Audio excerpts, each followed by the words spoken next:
लोगों को जानबूझ के आगे नहीं बढ़ाया जाता है।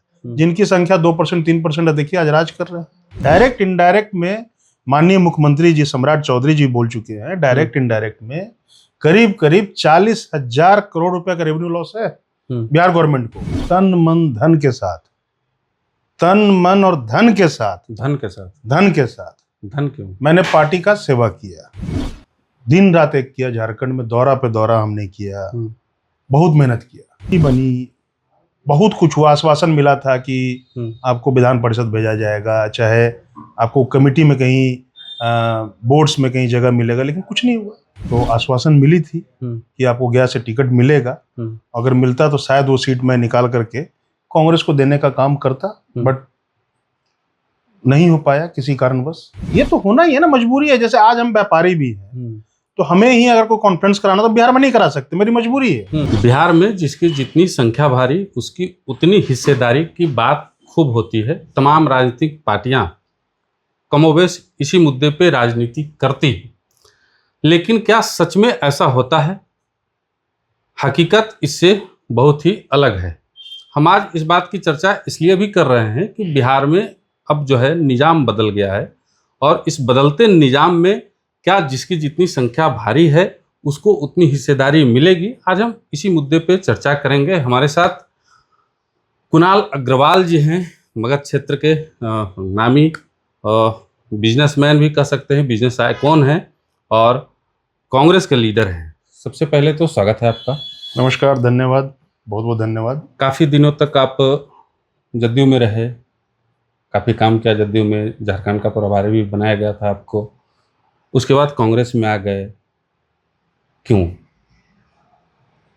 देखिए, कहीं ना कहीं जदयू में मैंने अपना 10 साल दिया, और माननीय मुख्यमंत्री जी ने और पार्टी ने जो भी भार मुझे दिया, मैंने पूरी निष्ठा से तन मन धन के साथ, तन मन और धन के साथ धन क्यों मैंने पार्टी का सेवा किया। मैंने झारखंड में पार्टी सोई हुई थी, जदयू को वहां जान नहीं रहा था, तो प्रभारी के नाते मैंने जान फूंकने का काम किया। दिन रात एक किया, झारखंड में दौरा पे दौरा हमने किया, बहुत मेहनत किया। उसके बाद फिर पार्टी ने मुझे महासचिव बनाया बिहार प्रदेश कमेटी में, उसमें भी हमने जो भी पार्टी ने जिम्मेवारी दी बखूबी काम किया। फिर मैं बोल रहा हूँ, तन मन धन के साथ बखूबी काम किया। लेकिन जो आपने कहा ना, जिसकी जितनी संख्या भारी उतनी हिस्सेदारी, लेकिन वो जदयू में नहीं था। हम लोग बनिया समाज, व्यवसायी समाज से आते हैं, तो हम लोग की उपेक्षा हमेशा होती रहती है। मतलब आप मानते हैं कि जदयू में उपेक्षित है? हाँ, 100% उपेक्षित है, 100% उपेक्षित है। आप उठा के देख लीजिए ना कि कितने हमारे विधायक, कितने हमारे सांसद हैं। अभी कमेटी बनी, बहुत कुछ हुआ, आश्वासन मिला था कि आपको विधान परिषद भेजा जाएगा, चाहे आपको कमेटी में कहीं बोर्ड्स में कहीं जगह मिलेगा, लेकिन कुछ नहीं हुआ। तो उसी चीज के कारण फिर मैंने सोचा कि चलो अब आगे मैदान में उतरा जाए। तो फिर मैंने कांग्रेस का दामन थामा, और कहीं ना कहीं फिर वहां भी उपेक्षा का शिकार। तो कांग्रेस को ही क्यों चुना? बीजेपी आपकी पार्टी है, कहा जाता है कि आपके जितने भी जो भी समाज आपका है वो बीजेपी का सपोर्टर है, तो बीजेपी को छोड़ के कांग्रेस को क्यों चुनता है? देखिए, कांग्रेस में मुझे लगा कि कहीं ना कहीं राहुल जी का जो विजन है और जो उनका सोच है, विचारधारा है देश के प्रति, वो मुझे इंस्पायर किया। और गया से एक मौका था, गया मेरा गृह जिला है, गया टाउन से एक मौका था कि वहां से 8 बार से एक ही विधायक जीतते आ रहे थे। तो आश्वासन मिली थी कि आपको गया से टिकट मिलेगा, अगर मिलता तो शायद वो सीट मैं निकाल करके कांग्रेस को देने का काम करता, बट नहीं हो पाया किसी कारणवश। क्या लगता है क्यों नहीं हो पाया?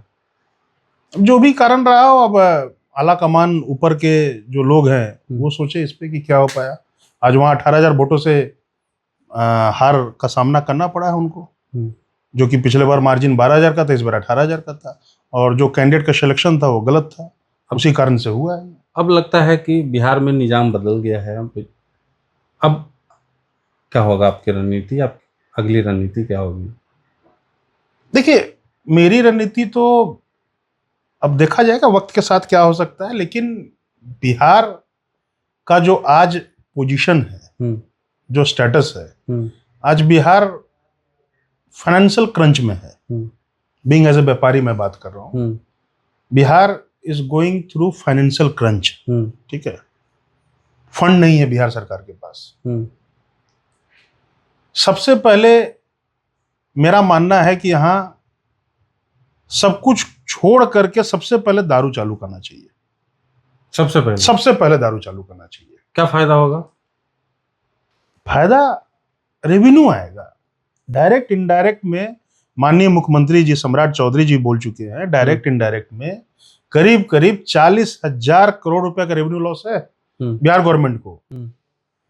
40,000 करोड़ रुपया, सोच रहे हैं कितनी बड़ी अमाउंट है। बिल्कुल है। आज ठेकेदार का पैसा नहीं पेमेंट हो रहा है। पहले बात था कि 1 करोड़ से ऊपर का बिल पेमेंट नहीं होगा, फिर वो घट के 50 लाख पे आया, फिर घट के 25 लाख पे आया। कैसे काम करेगा? आज व्यापारी लोग परेशान हैं, क्योंकि देखिए कहीं ना कहीं सब लोग एक दूसरे से जुड़े हुए हैं। आज कॉन्ट्रैक्टर का पेमेंट नहीं आ रहा है उनको डिपार्टमेंट से, तो नीचे डाउन द लाइन पैसा नहीं जा रहा है, ये प्रॉब्लम है। तो मेरा मानना है कि सम्राट जी को अभी सबसे पहले एक इस पे स्ट्रिक्ट डिसीजन लेकर के दारू चालू करना चाहिए। तो उन्होंने तो आते ही साफ कर दिया है कि हम इस पे कुछ नहीं करेंगे। अब नहीं करेंगे तो जो परिस्थिति है बिहार की, तो अब देख ही रहे हैं। आज इंफ्रास्ट्रक्चर में ग्रोथ जो भी हो रहा है, इंडस्ट्रियलाइजेशन नहीं हो रहा है। आज इथेनॉल प्लांट लगा, सब कुछ लगा, आज इथेनॉल प्लांट को भी परेशानी हो रही है। आज वो लोग भी जद्दोजहद से गुजरे, इतना हैवी इन्वेस्टमेंट, इतना बैंक का लोन, इतना बड़ा ईएमआई, इतना बड़ा इंटरेस्ट का लोन, सब कुछ है। कहाँ से बिहार सरकार ने कमिट कर रखा है कि हम सब्सिडी देंगे, कहाँ से पैसा देंगे? बिहार के युवा, बिहार के नौकरी पेशा लोग, बिहार के बिजनेसमैन कमाते बिहार में है, खर्च करने के लिए नेचुरल चीज है। खर्च करने के लिए यूपी, बंगाल, झारखंड जाते हैं। ये तो होना ही है ना, मजबूरी है। जैसे आज हम व्यापारी भी हैं, तो हमें ही अगर कोई कॉन्फ्रेंस कराना तो बिहार में नहीं करा सकते, मेरी मजबूरी है, क्योंकि सबको दारू चाहिए, लीकर चाहिए, ठीक है ना, वो एंजॉय करने आते हैं। तो मुझे क्या है, फिर बंगाल या तो जाइए, या तो झारखंड जाइए, या तो यूपी जाइए, बनारस जाइए। मेरे जैसे और भी जितने व्यापारी हैं, जितने इवेंट्स हो रहे हैं, बड़ी शादियां जो हो रही हैं, सब आउट ऑफ बिहार हो रही हैं। क्यों हो रही हैं? Due to liquor. कि लीकर आप ओपन में नहीं पी सकते हैं, आप घर में तो पी सकते हैं। देखिए यहाँ तो शराबबंदी के नाम पे आज शराब की जो बात करें, आप एक फोन कीजिए, 10 मिनट के अंदर आपको होम डिलीवरी मिल जाएगा। 10 मिनट के अंदर होम डिलीवरी है।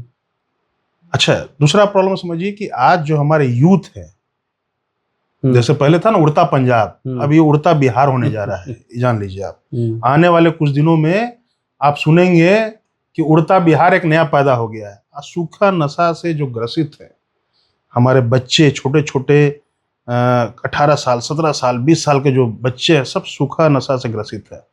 दूसरा, अभी जो यूथ है क्या कर रहा है, बैग टांगा, ट्रेन में बैठा, मैं गया से बता रहा हूँ, गया से गया कोडरमा से जाके 5 बोतल लेके आ गया, शाम में बेच लिया, शाम में, सुबह गया, शाम में आके बेच दिया। ऐसे बनारस गया, कैमूर से, डेयरी से लड़का गया बनारस, 5 बोतल 10 बोतल लाया, बेच दिया।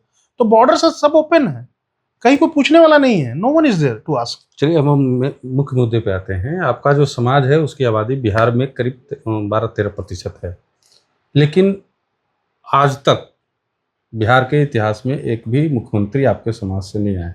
एक उप मुख्यमंत्री सुशील कुमार मोदी जी थे, और अभी भी जो वर्तमान स्थिति है आपके समाज की, अच्छी खासी, मतलब ज़्यादा अच्छी नहीं है। कोई बड़ा मंत्रालय उनके पास नहीं है, कोई बड़े पद पे आपके समाज के लोग नहीं हैं।